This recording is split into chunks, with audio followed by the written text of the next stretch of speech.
Hi, my name's Bill Harley, and this book's got my name on it because I wrote it. Now You Say Yes. It's coming out this August from Peachtree Publishers.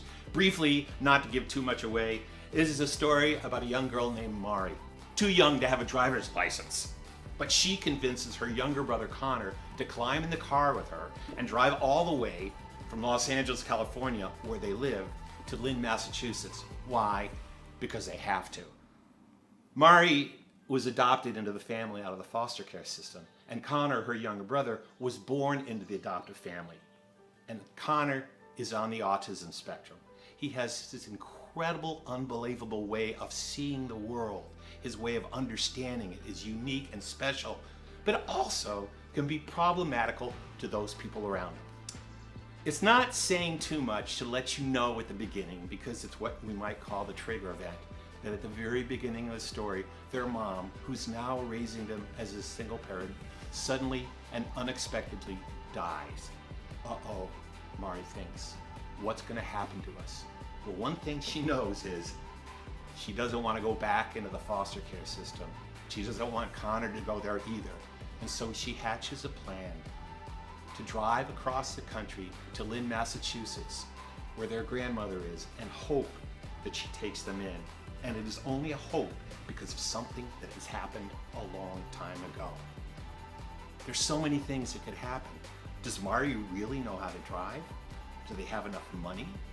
Are they gonna get stopped by the police? Are they gonna make it to the eclipse? Are they gonna get lost on the way? And most importantly, when they get all the way across the country, if they can, will their grandmother take them in? And that's something that Mari doesn't know. And we don't know either until the very end. I learned a lot writing this book. I learned a lot more about the foster care system than I knew. I learned a lot about autism and the people on the spectrum and the amazing capabilities that they have. I learned and relived again myself about loss and grief. And I also learned what it was like to drive all the way across the country, because I did it the week of the Great American Eclipse in 2017. On my own trip writing this book, I grew to love these two kids, Mari and Conor.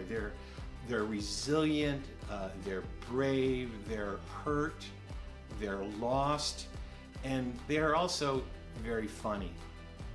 I would be proud to know them.